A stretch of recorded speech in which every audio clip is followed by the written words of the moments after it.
Good evening, everyone. Welcome to our something or other of DragonCon Goes Virtual. We are here on the DragonCon digital media track here on Twitch.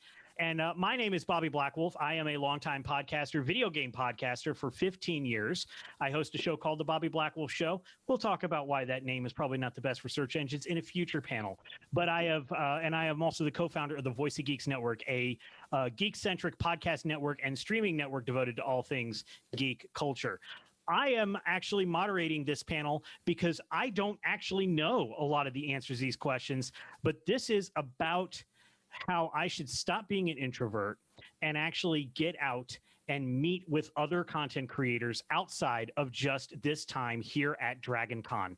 And I understand this is probably a weird topic to have right now, but in the future, let's be optimistic. This is going to be, we're going to be able to go out and we're going to be able to meet people, step away from our microphone and actually meet people in person. It's going to happen. And we're going to talk about how you can, what you can expect for doing that and the benefits of doing that in 2021 and later than that. So I'm going to have our panelists introduce themselves. So Mark, why don't you go first? Tell us about you and tell us about the group that you've created. Hey, my name is Mark Deal. I'm a regional leader and local leader in podcasting. I run the world's second largest but fastest growing local podcasting network called Podcast Atlanta. And every month we've had big, crazy events up until around March. Something happened. I don't know what. I also co-founded a couple of companies, Podcast Guest Academy and Podcast Editor Academy, where we show people how to be a guest on podcasts and show people how to produce podcasts. I myself have been producing podcasts for a long time. I've been podcasting for half as long as Bobby has, and that's a long time. It is. Crazy, tell us about you. Well, I'm Dr. Crazy. I'm a variety streamer here on the Twitch platform. I don't know how to do these very well. I'm also the community manager for Stream Atlanta. So if you are into the broadcasting gig, we got to find people. We got to find you, because as soon as this thing blows over, we have a much well-deserved event / meetup to have. And so I'm not really good at these. So, well, okay. How about this? Also, tell us a little bit about what Stream Atlanta is. So Stream Atlanta basically is a collection of broadcasters when we want to step literally away from the mic and we just want to like mingle, network, connect, just away from the mic. So basically, if you're a character persona, you can come here without fear of being broadcast and exposed for who you really are or something like that. It's a place we just want to I don't know, just promote as safe and fun. We just like to have fun here in Atlanta. So, speaking of having fun, Carleaf, tell us a little bit about you and what you do. Hey, so I'm Carleaf Legend. So my wife and I, we created a space called Plug ATL. Pretty much it's a multimedia studio where we encourage creators to come in and create content. We have a psych wall soundstage. We have podcast rooms. We actually have event space as well as a recording studio. So we encourage people to come out and create content, have a good time, find your voice, find your brand, and, really, really just kind of define who you are as a content creator. So we're really very much a space for content creation. And so we just love, of course, the whole situation that did hit, it puts a damper on things, but I'm with you guys. I can't wait for it to blow over so, we can get back to, meeting each other and having great events. So, yeah, I'm excited. Can you imagine the party that will be DragonCon 2021 if it happens? I mean, come on. Yes. Come on. Phaedra, tell us a little bit about you. Hi, I'm Phaedra Black. I am also staff and a moderator for the Stream Atlanta community as well. So yeah, we do work with the Stream Atlanta community to kind of get events and networking and bring people like the content creators to meet people like you, Carleaf, that have something for them, as well as reaching out to the other podcast people as well on YouTube. We did use Mixer, Facebook, and all these other things as well for people to just meet each other and pool their resources and work together to benefit everybody, as far as our venues, our restaurants, our bars, just everybody that needs a little bit of word of mouth advertisement throughout the community here. Awesome. So for those of you that are watching live, know that we are watching the Twitch channel. So a lot of us, we're used to Twitch. So twitch.tv/DC Digital Media, that's where you should be. And I'll be pulling questions from that throughout the night. Mark, I want to start with this question with you, and I'm going to ask it in a different way with each person. But what made you want to start Podcast Atlanta? And the general question is, what made you want to start or get involved with this space of local, physical meetups of content creators? Yeah, I'll be honest. I was already a podcaster. My day job was podcasting. I was podcasting full time for a law firm out of New York, and I was doing that based here in Atlanta. A couple of friends of mine run a national podcasting conference called Podcast Movement. And a few years ago, they told me, Mark, you should start a local one in Atlanta. We think the community would take off. There was a lot of back and forth of, I don't want to do it. Somebody else should do it. And I said, fine, I'll do it. And I did one event. I think like half a dozen people showed up. And then 40 some events later, we had events of 100 and some people. So it was really a nudge by other podcaster friends of mine that ran national conferences to say, hey, you should do something in Atlanta. That being said, I did have a little personal mission because I got tired of hearing that the hub of podcasting was New York City or the hub of podcasting was Los Angeles. I live in Atlanta, and we had lots of great podcasting companies. We have lots of great independent podcasters. I wanted Atlanta to shine, and luckily in the last 4 or 5 years, I think we have. And I seem to remember that you said, I'm only going to do this for a year, and then I'm going to hand it off to someone else. Am I calling you out? I'm calling you out. You are, and I totally did say that. I said, I'm just going to prove the concept, launch the thing, get a few people showing up, buy some pizzas, get some sponsors, and show that this can happen. And every year I keep saying, I'm going to step down. I'm going to step down. I'm going to step down. And there's more and more people that show up. So now COVID kind of put the brakes on me. But yeah, thank you for calling me out, Bobby. You're welcome. For a while, I've been wanting to step down. So Carly, if you might be up next. Oh man. Yeah, speaking of being up next, Carleef, tell me about why you built up your space. So yeah, and much like you guys, I don't have the heart to podcast, right? But we do podcasts here. So my background is in production. Me and my wife, we've been in production for about a little over 7 years. And so, the thought occurred because I guess the old saying is, for those who can't do, teach. What we do here, we don't teach, we more or less support, by way of, creating space for people to do podcasts. And, my thing is that, content is really taking off, and there's not enough content. And there's so many people who have, ideas and have thoughts and great conversations. And so, and I'm also a good listener, so I love to listen. And so for me, podcasting and being able to create a space for people to do that, man, I just felt was a real great idea. And so, having the space and, encouraging people to come out, it's like, for me, like, I don't work, like for me, this is just something I really enjoy doing. So just being here for me is like a total honor. And I know once my kids found out what was happening, like they would just through the roof, because they're big fans. Awesome. So I'm going to rephrase the question a little bit for Crazy and Phaedra, because they didn't really create, from what I understand, they didn't create Stream Atlanta. It already existed. They kind of stepped into roles. So Crazy, what made you want to become this community manager for Stream Atlanta? When I first stepped in, I was just merely a attendee of what was formerly known as Twitch Atlanta. And I was just like, you know what, there's a lot of opportunities here.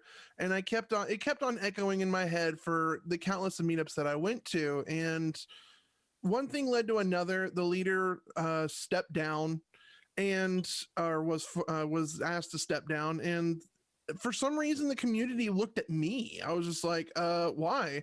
And what happened is I ran 2 meetups, like little itty bitty meetups. I had to fly under the radar. I couldn't use any broadcasting logos or any of that stuff. I just said, hey, let's go to a pool hall, have some adult beverages, and, talk about video games and, what it's like to be a broadcaster.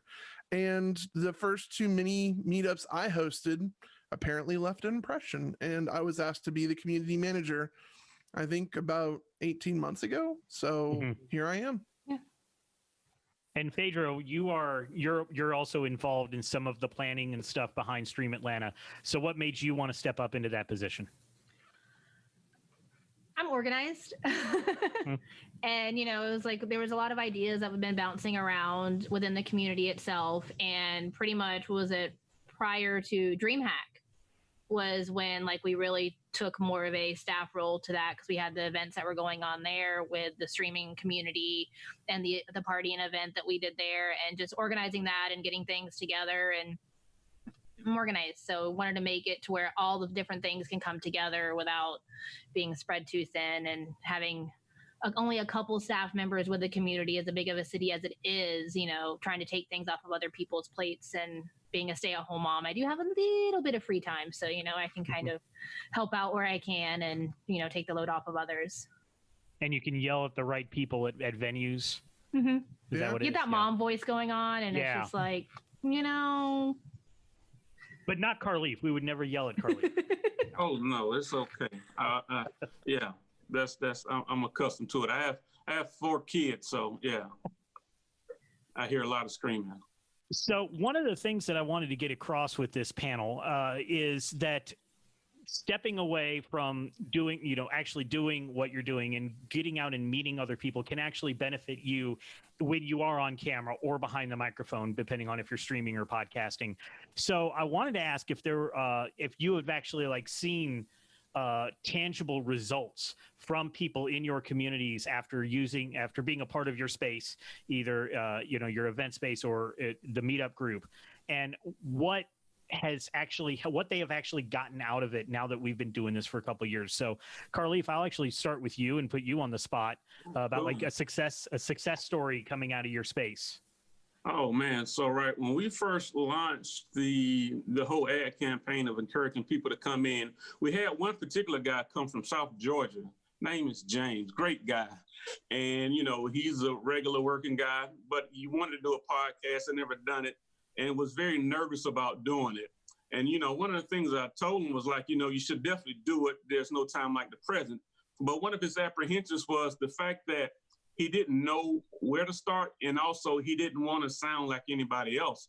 And I'm like, James, listen, you're, because of who you are, you're individual. You're not going to sound like anybody else. You just got to kind of step in and do it. And so one of the things I encouraged him to do, I said, well, let's just do one. And if you don't like it, you can scrap it. But after he got done with his first podcast, he let a couple of friends listen to it. And, it was a real boost of confidence for him, hearing himself, seeing himself, it really helped him to kind of step out of his shell. And so we see that a lot when we get a lot of people coming in for the first time doing podcasts. And it really just makes you happy. Because I sit on a lot of the podcasts because I'm doing some of the engineering.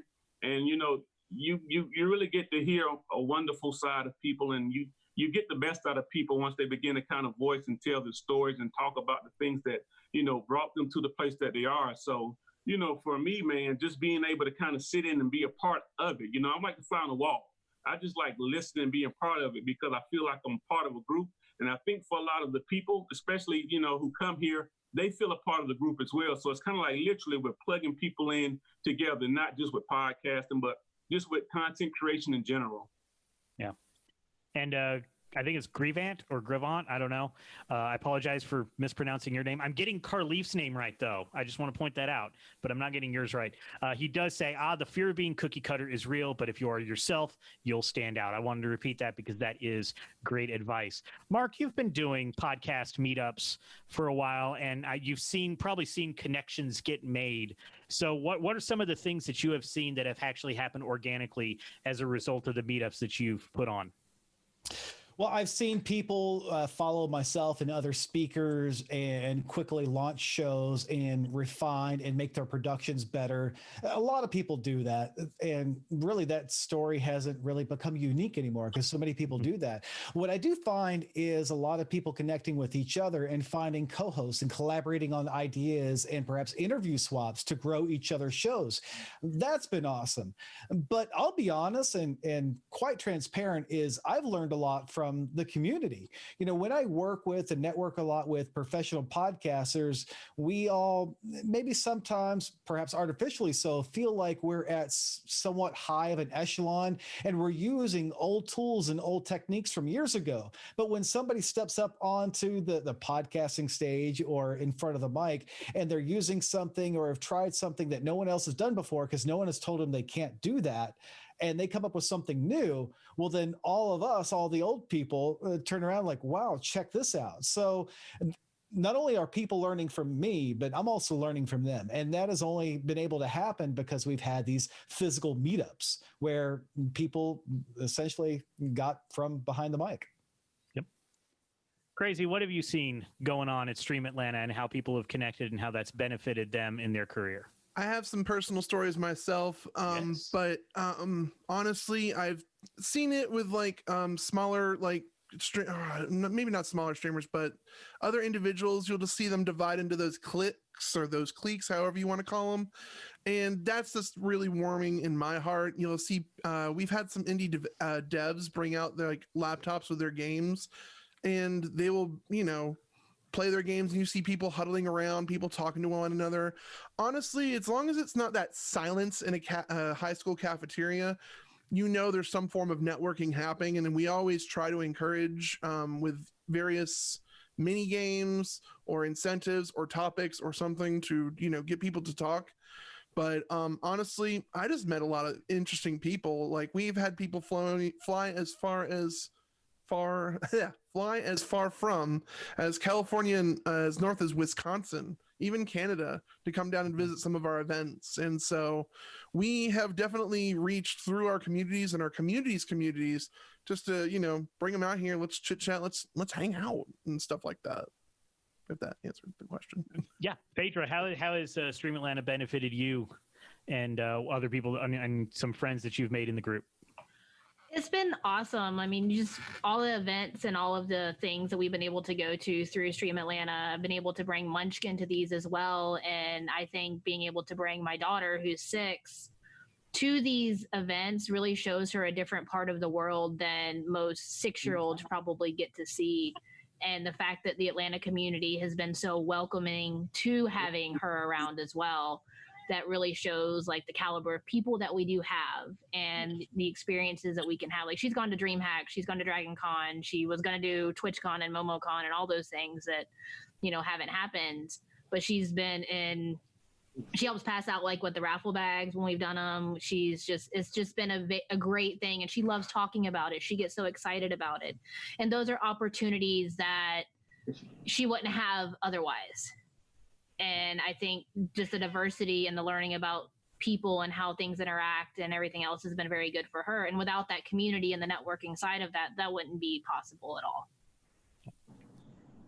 So we had a comment earlier on, and I kind of wanted, this actually leads into one of the questions I had. Mural Goblin says, I am garbage at networking. I want to say it correctly. He's garbage at networking because a lot of us are, there's a lot of introverts that do this as well. And as much as I can sit here and say, the main rules of networking, and if I could put up a slide, I would, but I'm not going to. So the producer can breathe easy. I'm not going to share my screen or anything, but there are 4 rules on how to start with networking and networking success. Number 1, you say your polite greeting. Hello. Number 2, you say your name.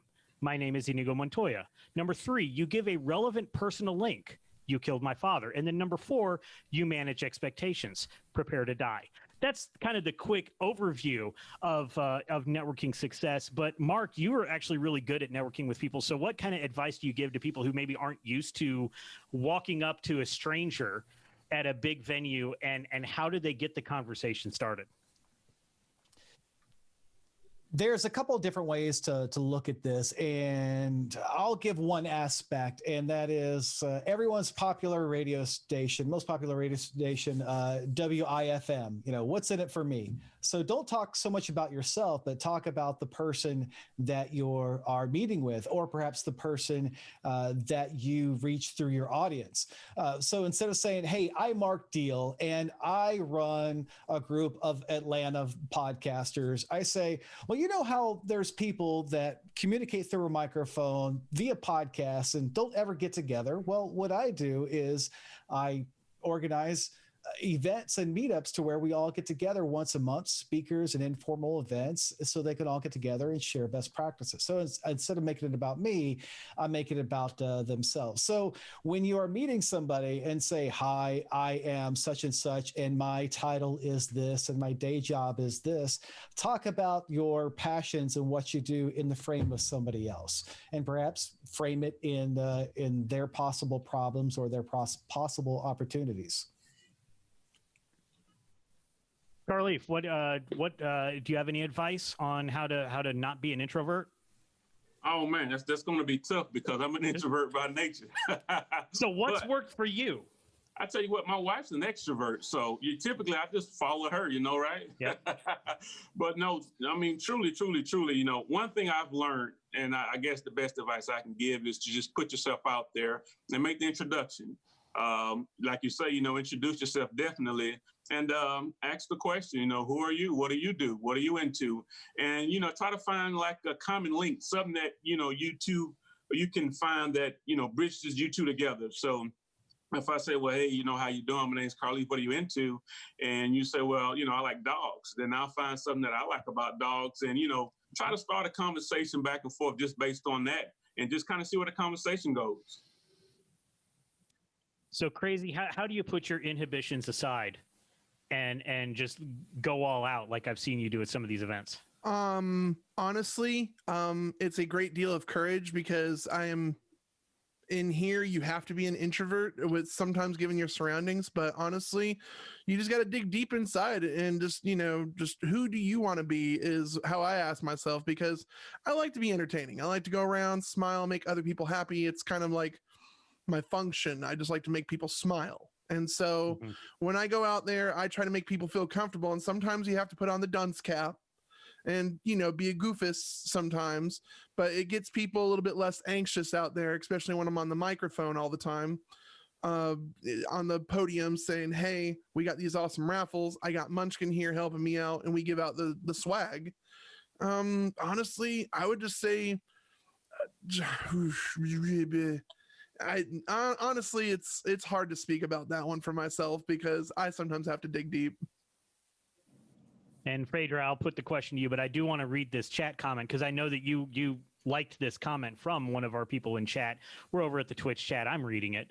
Gravant says, I'm not sure it's about the intro or extrovert dilemma. I just like bringing up I'm an introvert. That's a personal problem with me. It's really about what Mark is mentioning. Lots of people might see networking as a weakness or are only concerned about themselves and immediate gain. And so there's so much more potential in sharing knowledge and growing together. So Phaedra, I don't know if you want to build on that and, how to get out of your shell and make it more about the group. Oh, so many people do go to meetups looking for immediate gain. Like, okay, let me go pass out as many business cards as I can, get as many follows as I can, and I'm going to make it out and be like this really great person. But that's not what it is. It's meeting people, building those relationships, being a person. People want to, with the oversaturation that is Twitch or any of the, content creation platforms, is that people want to watch someone that they can relate to. There's your really big streamers that are a whole nother level, but as far as, smaller and mid-level, it's like people want someone that they can relate to. So being a person, being personable, being able to either teach people things or show people things, or right now in the current climate of just people feeling very isolated and alienated, is being someone that they can talk to and, are just there. Like in my streams during the day, like there's so many people, they're just hanging out, just chilling, just relaxing because there's somebody there they can talk to. And we don't even talk about anything serious. I mean, today was all spent reminiscing on old DragonCon memories and stuff, and being able to share those. And I don't even care about the games I play half the time. I die so much because I'm too busy talking to people and having fun. And that's what it's about. If someone else does something better than me, I have no problem going, hey, go check out this person because they do this really cool. It's not like, oh no, don't talk about your stream. Don't talk about what you do on mine because that's bad. No, that's not how it works. It's community and friendships, and those are going to last longer, and those are going to be way more beneficial to everybody in the long run versus just some inflated numbers that don't mean anything. And Tactical Bacon in the chat room says, bringing up that you're an introvert is just an invitation for an extrovert to adopt you. Pretty much. True. This is true. Nice. Everyone bears off. Yeah. So, Phaedra, I actually want to stay with you and ask another question. And this is kind of like an elephant in the room kind of question. But I really do want to bring it up because somebody may want to hear the answer to this. So, obviously, attending large gatherings of, especially with Stream Atlanta, a lot of gamers, is a little bit different for you. And there's different things that you have to deal with and probably be more cautious of. So can you give some advice on how to how you stay safe while at these events? As a female going to Twitch events and conventions, I mean, I went to Southern Fried Gaming by myself at a convention. I was solo. And for me, I have no problem doing that because I am confident in my abilities to take care of myself and be aware of my surroundings. But for, other people who are just branching out into doing that, it really is about being able to take care of yourself in a way that you know who you're talking to. You try to be careful with the personal information that you give out, that you don't put yourself in one-on-one situations with people that you don't know, or even people that you only kind of know, because the people that you meet online, when you meet them in person, you add a drink or two, they're not necessarily the same people. And some people use that to their advantage to put you in a bad situation. You always need to make sure that you know people that are there. Sometimes I bring my roommate, or I have friends that I'm meeting there as well. People always know where you are, for sure. And it's just like you have to be very can't even talk today. But you do have to be very aware of what goes on in your life and the people that you talk to, because as a female in those situations, it can get very scary. And you have to be able to know how to get out of those situations if you feel like you're not in a place that you are, or you're comfortable. And I know, Crazy, I know that you really, work hard to make it a safe space. But I mean, sometimes things go, things happen, unfortunately, and that's just the world we're living in right now. But what have you done to kind of help make it safer for everybody to participate, not just people that look like you and me? Honestly, I have developed friends, and I keep them invisible, and I try to, ask them. I'm like, have you seen anything amiss I need to know about? Because honestly, when you're hosting an event as big as some of our events, you don't get to partake in the festivities. You just keep your eyes open, like if you would imagine an Eye of Sauron, maybe. And that's honest. I honestly only have one drink, a beer, a very light one, and then it's pretty much all work for me on these meetups mostly. As Phaedra mentioned, like honestly, ladies feel a little bit intimidated not coming out maybe sometimes because of stereotypes out there. And so my first thing is to make sure the ladies aren't talking with like weirdos or something like that. I really, really, really, really, really, really try to stress on safety, and no one should have to come to our events and feel like it's not a safe place. And that was one of the other reasons why, like, I really wanted to be part of the staff for this as well, because I have a restaurant management and a nightclub management background. So for me, I can stand in a room and I'm very good about watching what goes on. And I probably see things that most people wouldn't even notice just because of my background as my jobs and stuff. So it's like I'm always watching people. I'm always watching where people go. If I see like a group of security guards somewhere going that way behind me, I'm going to notice, because that's just my nature. And it makes you very more aware of who's talking to who and what's going on. And being in a position with Twitch Atlanta where I can have a little bit of say-so and a little bit of, I'm not going to say authority, but a little bit of say-so in what goes on and who needs to be here and where, really helps me feel a lot more comfortable for the community itself, to make sure everybody gets to have fun and be safe. And we've actually created a female branch of Stream Atlanta as well, for more of a safe space for our female content creators to be able to talk to each other and kind of not necessarily share information, but, hold each other like, hey, I'm going to be here today and I'm going to be here, there, and we're going to talk to this person. But that's come into play recently, and we really haven't had much time to put that into practice due to the current state of everything.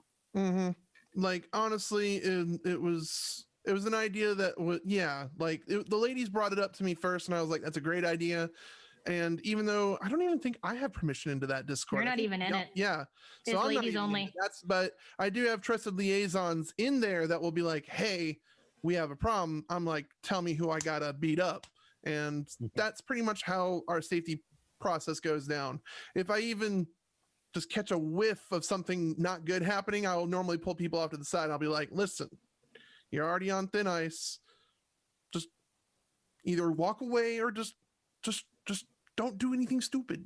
And we do want to open it up to eventually, like, the conventions and things like that, because as we have people coming in from other states and things like that for conventions, being able to find a local site that can kind of verify, a good restaurant to go to, or, you're visiting from for a convention and you're here solo, but you want to go out to dinner, but you don't want to go out by yourself. Well, here's a whole community of ladies that, hey, let's all go grab lunch somewhere for this convention, so you're not solo in a city that you're not comfortable with, or you want to share an Uber with, or something like that. And that's the long-term goal of that community. It's just, like I said, it has been put slightly on hold because no one's going anywhere. Yeah. But yeah, safety is like my big thing. I don't need to go any more in about it. They know where to find me. I can go into more about it. Yeah. So Mark, the times I've attended Podcast Atlanta stuff, the attendance has actually it's been a very diverse attendance. It has seemed to me in the events that I've gone to. I haven't been to all of them. So, what has that meant to you, and how have you been able to keep that up and made it really inclusive space for everybody? Well, it's very intentional. And I think it's because Atlanta is a very diverse city. So it becomes incumbent on me to basically celebrate the diversity and include the diversity. So whenever we have big events, as you've seen, Bobby, I make it a point to find people of color, women, basically folks that don't look like me, because people get tired of hearing me, as well as a lot of the podcast industry incumbents look like me. So Atlanta is very diverse. We don't need podcasters that look like me up on stage all the time. So yeah, it's very intentional. I reach out and I find people within the community that may not have had a chance to step up before because no one has invited them up on the stage. So I'm like, look, this is the opportunity. We need a more diverse outlook in the podcast industry. Come up on the stage, talk about what you know about. And the wonderful thing about it is a lot of the conference leaders at the national level then look to Podcast Atlanta and say, Mark, who can we get to speak on that national stage and to represent, and celebrate the diversity of Atlanta? I'm like, oh, here's a list of people that I have for you. So thank you for recognizing that, Bobby. It's because I'm very intentional in who I get up on stage, because I want that to reflect who we have in the audience. And luckily it has been continued to go off that way. Yeah. And that's why I was actually very thrilled when I was introduced to you, Carleef, and you actually agreed to come here tonight, because I'm so glad that you are here. I didn't know if you wanted to give some of your insights on this topic of trying to be of those that look like me, that are, when you think of what is podcasting, it's people that look like me in a basement. But, what do you have on thoughts on the inclusivity and what we could be possibly even doing better? Well, I think this is a beautiful intersection, just based on the fact, because I love podcasting, right? Even though I don't do it, I've been following podcasting for years. And so, there's always been a push, at least from me and my wife's perspective, with the, creating this space for people of color and women, especially, to be able to come in and find a space. And it's so wonderful, especially, hearing from you guys and just reaching out, and the connection of being able to be included in something that's so monumental. I mean, podcast is, taking off, and it's only getting bigger. And I think as we continue to include more people of different backgrounds, creeds, genders, that, we begin to really connect and find commonality, and we just kind of begin to mesh, and, it brings more unity, and it brings about a more robust and, fruitful conversations. Especially as you begin to hear different people's viewpoints, you can kind of find a lot of the commonalities that we do have in place. And so that's one of the things that we really encourage over here as well, is diversity, and being a part of a broader audience, a broader group, so that way we're kind of sharing as it pertains to what the voice truly is. And that's one thing I do love about Atlanta. And I think that Atlanta has that one particular thing that's unique than any other place, in the world. Yeah. No, and that's what I love. I'm actually an Atlanta native, and that's one of the things that I love about Atlanta and why I never want to leave. So that's why I'm here for life. Polar GTV actually asked a question of you, Carlev, about your space there. Do you have the space for live streaming like Twitch gaming, or are you just really focusing on podcasting? Well, right now, yes, we focus on podcasting. We're actually going to expand for that particular reason. So we're going to build out more space, for gaming as well. I'm not as familiar with it, but I mean, as we begin to build out, we definitely want to connect with people who can more or less help us in that endeavor, because the thing of it is we want to make sure that we can provide people of all backgrounds to be able to kind of come in and do things like that, primarily with gaming, so we're definitely open. You can always come in and take a tour or reach out. We're more than open to have conversations about, creating spaces like that for gamers. So are you open right now? Like how has business for you been like for the past couple months? What are some of the precautions and what are you doing? Well, we have 6,500 square feet, so we're pretty good as far as keeping distance. Like, for example, our podcast table, it's pretty much like 6 feet from each guest. So we've been good at that. We also have a COVID cleaning business as well. So that's one of the things we do in here. So we do sanitation, disinfecting before and after, wipe down mics. So, we do the whole protocol, because we also do work on set as far as the whole cleaning and disinfecting as well. So, and we also keep our numbers very minimal. So there's never a lot of people in the space. And, we do the whole, mask on when people are in the space and keeping distance. So we're very conscious and intentional to make sure that we're doing the best practices as far as keeping people safe. Yep. So, Mark, since everything's gone virtual since March, how has the Podcast Atlanta group, what type of online resources have you been doing and have worked to keep people connected while we can't be physically connected? It's been a challenge. I threw a one-day event in Orlando, a conference that I've been building up to. It was March 6th. I came back to Orlando a couple days later after attending another conference, and the whole world has changed. And I will say that although podcasters and perhaps Twitch streamers and others that work virtually and produce this virtual new media type stuff that everyone's consuming, you would think that we are accustomed to being at home and working from home and delivering customer value from home and doing everything that we do from home. And somewhat of that is true. That being said, I think that may be one of the reasons why Podcast Atlanta has grown so quickly, because those of us that work and stream and game and podcast from home, we like getting out to physical events and seeing each other in person. So then introducing virtual events, which everyone has done lately, DragonCon included. And I think some folks are getting a little bit of, virtual summit fatigue, as it were. So we've done a few virtual summits. We've done some live streamings with multiple panelists and bringing in, live comments with pop-up banners. We've done Zoom meetings. We've done Zoom meetings with breakout rooms, but nothing has come close to where we were with physical events. So really, I just look at it as, like a fireplace when the wood is starting to burn down a little bit. It's getting a little cool. The room is getting a little cold. You turn the wood a little bit, maybe put a couple pieces on, keep that fireplace going, because next season is going to roll around. COVID is going to be over eventually. We're all going to find a way to adapt, and I'm going to have that fireplace stoked and ready so that I can put the fire on or put the logs on.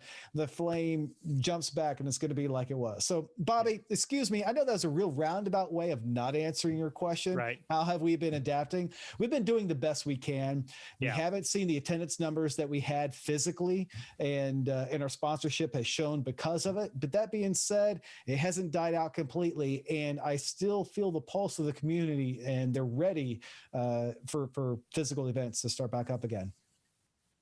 So crazy about Stream Atlanta. The big thing actually for me about Stream Atlanta is not really the in-person events. It's the way that you got that Stream Atlanta and all the streamers there, we're so used to using Discord and used to connecting that way. So how, like, tell us a little bit about that connection that Stream Atlanta actually had going before all this happened and now is just seemed to keep going bigger since all this started. So, like I mentioned earlier, when I got into the scene, there was a Discord. It wasn't quite what I thought it would be, or quite how, like, I would have done things differently. And it was that question, how would I do it differently, that really kind of got things moving for me. One of the first things I did when I became the community manager was I got a bunch of people that were willing to listen to me list my ideas, and we got them at a bar. It was probably one of the few places that could house. Surprisingly, I had 10 people my first show up. And I was like, listen, this is kind of what I want to do. What do you want to do? We kind of mixed that pot, and bam, Discord was definitely on the top of everyone's list. Luckily, in that meeting, we had one of our moderators, and he kind of worked his Discord magic, and it is the work of perfection. Well, maybe not perfection, but it is the Discord server you see today, and I loved it. I mean, yeah. I'm yeah. Did I answer your question? Yeah.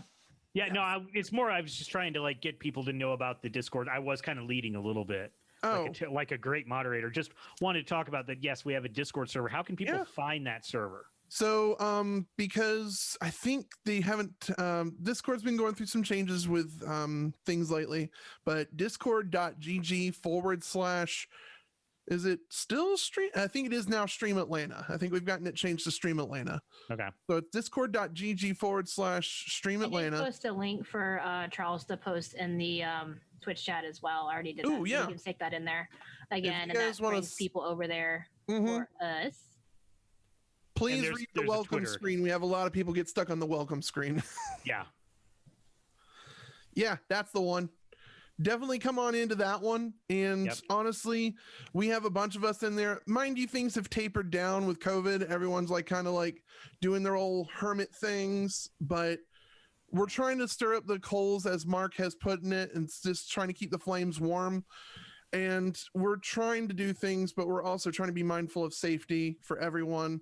But we also would like to help some businesses out there. Yep. And for the YouTube audience that doesn't see chat, the URL is discord.com/invite/streamatlanta. So it is going around, and you can even, they've got a promotional channel where you can say, hey, I'm going live right now. You attach your Twitch account. It even like changes the color of your name, so you're bright red. It's great. So I wanted to kind of point that out, that the party doesn't end. And same here with DragonCon Digital Media Track, cheap plug. DragonCon Digital Media Track also has a Discord server, and we pretty much talk about things all throughout the year. So that's a good way to stay connected asynchronously with other people. Phaedra, with all that, how much have you been using the Discord tools, but also how valuable has it been to be able to talk about streaming, talk about what you do, which is something you really don't do on your stream, but, talking to other people, being able to talk shop? It's been great. I mean, I'm in a lot of different Discords that kind of span a couple different types of things between the community one. There's some that just, narrow it down to a specific interest as well. And you learn a lot. You learn different commands and how to work with your equipment. You learn different ways of doing things. You kind of bounce ideas off of other people, and it is a learning experience for everybody. It's a knowledge sharing, and you're not going to get that on your own. I mean, you could probably Google and find YouTube videos all day long, but you have to sift through things. You're going to get so much more out of talking to other people about things, and you get people to come by and say hi. People don't even know you're there sometimes if you don't speak up, and that's putting yourself out there and being, hey, this is what I'm doing. And Discords give you that opportunity to have that social interaction right now that is severely lacking in everybody's, daily lives. Discord has really stepped up the game in the last few months with this pandemic, and changing their entire platform to the point that, watch parties are a thing. Everybody can screen share. You can, use more as pictures and videos and stuff. They used to have very, very strict limits on what you could upload and do for that. And they've really changed that in the last few months with adding of the watch parties to all servers. So you can even build, if you have your own private community within your own Discord server, you can literally watch movies with your friends through Discord. And it's great. It's awesome. And it makes every day so much easier with being away from friends and family and things like that. And I will just mention with Discord, if your only experience with Discord has been the official DragonCon Discord, which they've done a really good job with how they've set it up. Oh my God, but it moves so fast. It moves so fast. It does a lot. There's a lot of people talking. That's not what Discord's normally like. So give one of the smaller communities a shot. It doesn't move anywhere near as fast. So we are almost running up to our time, but we do have enough time to promote ourselves. So Phaedra, I'm going to start with you. Tell us about where people can find you on the air and where they can find you at Stream Atlanta. For me, my socials are Phaedra_Black on everything. I managed to get the same handle pretty much on every single social media platform that exists. Lucky. So it makes it really nice. Twitch, Twitter, Instagram, Battle.net, all that fun stuff. So it's exactly the same everywhere, but I mostly play video games on my streams. I do Lego building on Fridays. I do WoW. We're in a guild. We do heroic raiding. I still play SWTOR because I love it and the Star Wars thing, And it's actually beginning a really big resurgence lately with it being added to Steam, and then the whole Animal Crossing thing, because Animal Crossing, it's fun and it's relaxing. So we try to do the balance of relaxing and chill streams and actual game streams. But and I stream during the day, which is a lot different than a lot of your streamers because I stream at 11 a.m. Eastern. So I get a lot of daytime work from home people that literally just hang out with me. Yep, you do. Hang out with me, and we've added closed captions to our stream, which makes it a lot easier for people who are at work on that conference call to watch and interact with the stream because you can just read it. You don't even have to have the noise on, and it makes it so much more relaxing and being able to be involved in something when you're stuck at your desk all day. Crazy. Tell us about where people can find you. So you can find me on Twitter at the Dr. Crazy. But more importantly, for the community I represent, Twitch Atlanta, Stream Atlanta, we still have a barbaric old Twitter handle, and it is at Twitch Atlanta. But we are now officially branding ourselves as Stream Atlanta to give a little bit more openness for the other platforms, Facebook, YouTube, rest in peace, Mixer, and Twitch. So, but yeah, definitely hit us up on that Twitter. The guys are pretty goofy there who who maintain that account. Myself, I'm on Twitch TV. I was able to snag Dr. Crazy, DRKRAZY, not to be confused with the CRAZY, which there's probably one out there. But yeah, come hang out. Let's play video games and watch me be bad at video games. Mark, where can they find you, and where can they find Podcast Atlanta? Podcast Atlanta, you can just Google it. Google seems to know where we're at. We're at podatl.com. It's a nice short URL, which I love for email addresses. We have a very active Meetup group. So if you want to be a part of Podcast Atlanta, just go to Podcast Atlanta on Meetup, join the Meetup, and that way you'll be notified of our next events. We have Facebook groups and streams and various things that we do. Also run a number of other Facebook groups. But really, if you are in Atlanta and you want to be connected in the podcasting realm and meet people virtually and perhaps physically someday soon, join us on Meetup, Podcast Atlanta. And I can say it's great that you can Google Podcast Atlanta. You can't Google Stream Atlanta because it's just like, here's where you can stream the great TV show Atlanta, which is great. It's good things that you should know, but it's hard to find the Stream Meetup group. And last but very much not least, thank you so much for being here. Carleef, tell us about you. Tell us about actually where in Atlanta your studio is and where people can find more information about it. So yeah, you can find us online. Again, as Mark said, you can Google us, theplugatl.net. Our Instagram handle is the.plug.atl, same as Facebook. And anyone who's looking to create content, if you're looking to do a podcast, I would say go to the website, book a tour. You can go through the social media as well. You can kind of look and see if you're not comfortable coming out. That's fine too. We have a virtual tour online and on the social media handles. So you can go there, theplugatl.com. You can find me there. I mean, I'm here now, and I'll probably be here for the rest of the night. But again, we definitely welcome anybody looking to do content creation, podcasts. The sky's the limit. So yeah, check us out. All right. And I have been your moderator, Bobby Blackwolf. I don't run a meetup group. I just attend the meetups. Bobby Blackwolf, I'm with the Voice of Geeks Network. You can find out more about our network at vognetwork.com or over at twitch.tv/vognetwork. Coming up next, we talked about how you should network with other people. Next, there's going to be a panel about if you should join a podcast network. It is a network-filled night here on the DC Digital Media Track. So thank you so much for being a part of this. And we will see you again here on the stream in about 10 minutes about the pros and cons of joining a podcast network. So thank you so much to all the panelists for being here. And thank you all for being here, and enjoy the rest of your evening. Bye. Thank you. See ya. Bye-bye.